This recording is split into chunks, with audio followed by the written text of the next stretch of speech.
बिस्मिल्लाहिर्रहमानिर्रहीम। अस्सलाम वालेकुम बच्चों, कैसे हैं आप सब। उम्मीद करती हूँ आप सब बच्चे बिल्कुल ठीक होंगे। तो बच्चों आज मैं आपके साथ शेयर करने जा रही हूँ how does vegetable oil change into fats. यानी कि हमारे यहाँ कहते हैं कि कम से कम ऑयली प्रोडक्ट्स का यूज़ करना चाहिए। क्यों? क्योंकि ये फैट्स कॉज करते हैं। ठीक है, तो ये ऑयल कैसे फैट्स कॉज करते हैं, कैसे फैट बनाता है।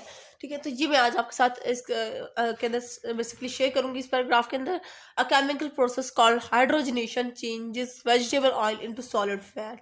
एक केमिकल प्रोसेस होता है जिसको हम लोग क्या नाम दे देते हैं, इसको हम लोग हाइड्रोजनेशन का नाम दे देते हैं। ये क्या करता है, ये वेजिटेबल ऑयल को किसमें करता है, सॉलिड फैट में कन्वर्ट कर देता है। बनास्पति, जिसको घी कह देते हैं हम लोग, बनास्पति घी बन गया जी ये। ठीक है जी। Well hydrogen is pass through vegetable oil. जब एक हाइड्रोजन हम लोग जब हाइड्रोजन को पास करवाते हैं वेजिटेबल ऑयल के अंदर से इन द प्रेजेंस ऑफ निकल, और उस टाइम क्या मौजूद हो, निकल प्रेजेंट हो, it is converted into solid fat. तो वो एक सॉलिड फैट में कन्वर्ट हो जाता है।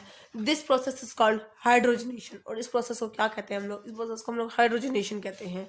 Vegetable oil is liquid while fat या फिर घी जो कह देते हैं is solid at room temperature. Vegetable oil क्या है, वो एक लिक्विड होता है, जबकि घी जो होता है वो सॉलिड होता है रूम टेम्परेचर के ऊपर।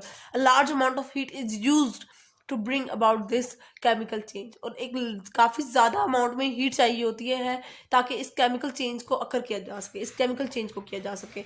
Vegetable oil plus hydrogen in the presence of nickel goes to product में क्या बना, बनास्पति घी, या फिर जिसको हम लोग फैट भी कह देते हैं। Margarine is a result of a chemical change. It is a mixture of hydrogenated vegetable oil and skimmed milk. In hydrogenation, hydrogen is passed to the vegetable ghee. Some people use margarine in place of butter.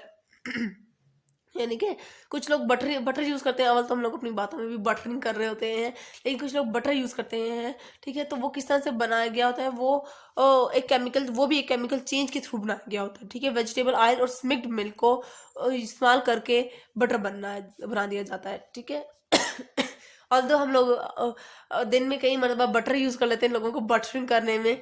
ठीक है, तो अगला आ जाता है हम लोग plastic के ऊपर। Plastic are also the result of a chemical change. Plastic क्या है, ये भी एक केमिकल चेंज का रिजल्ट होता है हमारे यहाँ। Plastic is any material that can be moulded into any form. Plastic एक ऐसा मटेरियल है जो कि जिसको हम लोग किसी भी फॉर्म, किसी भी चीज़ के अंदर मोल्ड कर सकते हैं, किसी भी शेप, कोई भी इसको शेप दे सकते हैं। Plastic are very large molecule made from many smaller molecule called monomers. Plastic एक बड़ा लार्ज मॉलिक्यूल होता है जो कि काफ़ी छोटे छोटे मॉलिक्यूल को मिलाकर बड़ा मॉलिक्यूल बनाया गया होता है, जिसको हम लोग मोनोमर्स कह देते हैं। That is why plastic are also called polymer. जो उसके छोटे छोटे मॉलिक्यूल्स होते हैं उनको हम लोग मोनोमर कहते हैं, और जो बड़ा मॉलिक्यूल जो बन जाता है, जब हमारे पास आ जाता है, तो उसको हम लोग पॉलीमर का नाम दे देते हैं। Long molecule made from smaller particle. Polymer का मतलब क्या होता है, एक बड़ा मॉलिक्यूल जो कि छोटे छोटे मॉलिक्यूल को मिलाकर बनाया गया हो। Monomers are obtained from crude oil, polyethylene, PVC, etc. are some example of plastic. ठीक है, ये कुछ एग्जाम्पल है प्लास्टिक की। ठीक है जी। और मोनोमर्स हम लोगों को कहाँ कहाँ से ऑब्टेन होता है, मोनोमर हम लोग कहाँ कहाँ से, यानी कि छोटे छोटे पार्टिकल क्रूड ऑयल से, पॉलीथाइलिन से, या फिर पीवीसी, और काफ़ी ऐसी चीज़ें हैं जहाँ से हम लोग ये छोटे छोटे मोनोमर्स इंक्लूड ले लेते हैं। By heating plastic can be moulded into number of shape in form of toys, cups, bottle, utensil, etc. Plastic do not decay and therefore are the cause of pollution. अब हम लोग plastic को जब heat करते हैं ना, तो वो उसको हम लोग जिस शेप में चाहें बना सकते हैं। फैक्ट्रीज के अंदर जो प्लास्टिक टॉयज और ये सारा कुछ, ये हीट उनको दी जाती है प्लास्टिक को, और फिर उसको मोल्ड कर दिया, उस शेप में कन्वर्ट कर दिया जाता है। अब प्लास्टिक का एक मसला क्या है कि ये डिके नहीं कर सकते हम लोग इसको। ठीक है ना, जिसकी वजह से ये एक पोल्यूशन काज कर रहा है। Recycling is the best way to deal with pollution cause by plastic. और रिसाइकलिंग यानी कि उसको रिसाइकल मशीनरीज है, उसको रिसाइकल करना प्लास्टिक को, ये एक इस तरह से हम लोग अपने इस पोल्यूशन को के साथ डील कर सकते हैं। ठीक है, प्लास्टिक के साथ इस तरह से हम लोग उसको सही तरह से लेकर चल सकते हैं। रिवर्सेबल और इरिवर्सेबल रिएक्शंस क्या होते हैं, रिवर्सेबल और irreversible changes, change that can go forward और बैकवर्ड। यानी कि वो चेंज जो कि जिस तरह से पानी है, पानी को अगर हम लोग, पानी आइस में भी कन्वर्ट हो सकता है और वाटर में भी कन्वर्ट हो सकता है। यानी कि जो अपनी ओरिजिनल स्टेट में भी आ सकता है और अपनी नई स्टेट में भी जा सकता है आराम से, उसको हम लोग रिवर्सिबल चेंज कह देते हैं। It is a temporary change, ये एक आर्जी सा चेंज होता है। We can get the same thing again, हम लोग अपनी वो चीज़ दोबारा वापस हासिल कर लेते हैं।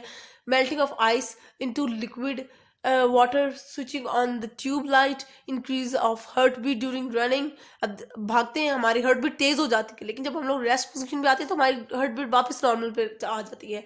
Mixing of salt in water, wetting और dry cloth are reversible changes. ठीक है, a change that does not go back is called irreversible change. और वो चेंज जो कि अपनी ओरिजिनल स्टेट में ना आ सकती हो, जैसे मिल्क को योगर्ट में कन्वर्ट कर दिया। केला अगर हमारे पास एक बनाना है, वो खराब हो गया है, पर वो खराब हो गया तो वो दोबारा अपने सही पोजीशन में नहीं आ सकता, उसको हम लोग चाहे जितना मार लें उसके साथ साथ, लेकिन उसको वो कभी भी अपनी वो पहले वाला केला नहीं रहेगा।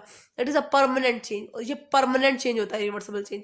We can't again get the thing it is in original form, turning of milk into yogurt, making of plaster of Pyrus in water, paper, burning of paper and wood, roasting of egg और fruit etc. ठीक है, अगला example of irreversible change, example है irreversible change की। How can we relate reversible and irreversible change to physical and chemical changes. अब वो कह रहे हैं कि हम लोग कैसे फिजिकल को और केमिकल चेंज को इरिवर्सिबल और रिवर्सिबल चेंजेस के थ्रू कह सकते हैं।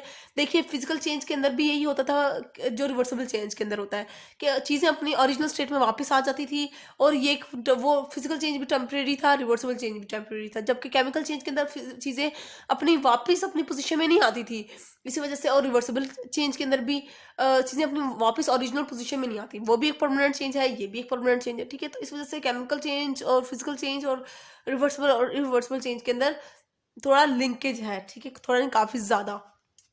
ये था आज का लेक्चर, आई होप आपको समझ आ गया होगा। अगर आज का लेक्चर आप लोगों को समझ आ गया है तो मेरे चैनल को सब्सक्राइब कर दीजिएगा, वीडियोस को लाइक कर दीजिएगा, और साथ ही साथ बेल आइकन को प्रेस करना मत भूलिएगा।